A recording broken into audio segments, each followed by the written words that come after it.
Hi, in this lecture, we'll delve into podman-compose, which plays an important role for microservice infrastructures. Keep in mind that in the exam, you will not have to install podman-compose by yourself. But in this lab, we'll see both theory as well as the installation of podman-compose so that we can start creating compose.yaml files that we'll see in the next lectures. Let's dive in.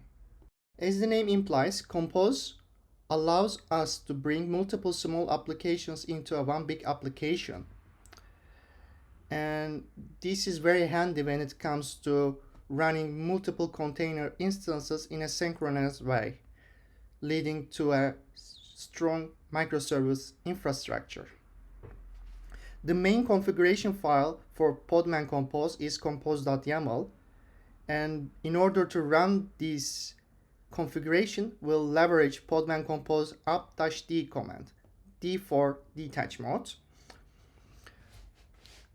You can think of podman-compose as a black box that allows us to run a lot of containers in one go in a synchronized way. We are going to write compose.yaml file from scratch in the next lecture. This lecture will be dedicated to theoretical aspects as well as the installation of podman-compose. As a side note, you will not have to install podman-compose in the Red Hat EX188 exam because it will come as pre-installed. So we will not have to install it during the exam. However, for our lab environment, we should install it to experiment with it. So let's come to the installation now. I will assume that you have already executed these two commands. You should replace username with your username, password with your passwords, and I'll continue with the line 3. Let me copy this.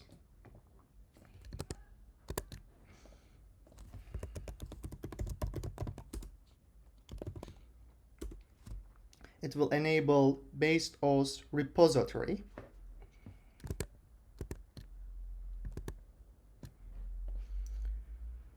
Let's do the same for the upstream.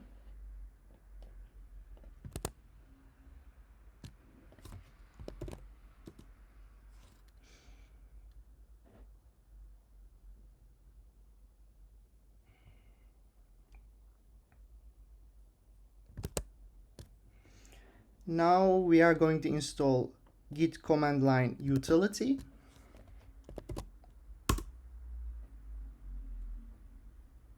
And then we are going to pull a git clone from the original repository.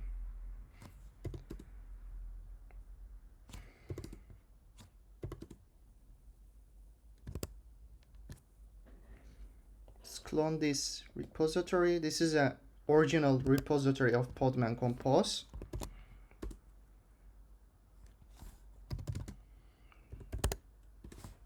Let's get into the directory. Setup.py.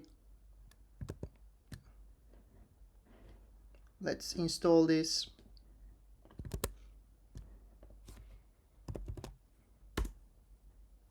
Let's check its installation. Podman-compose.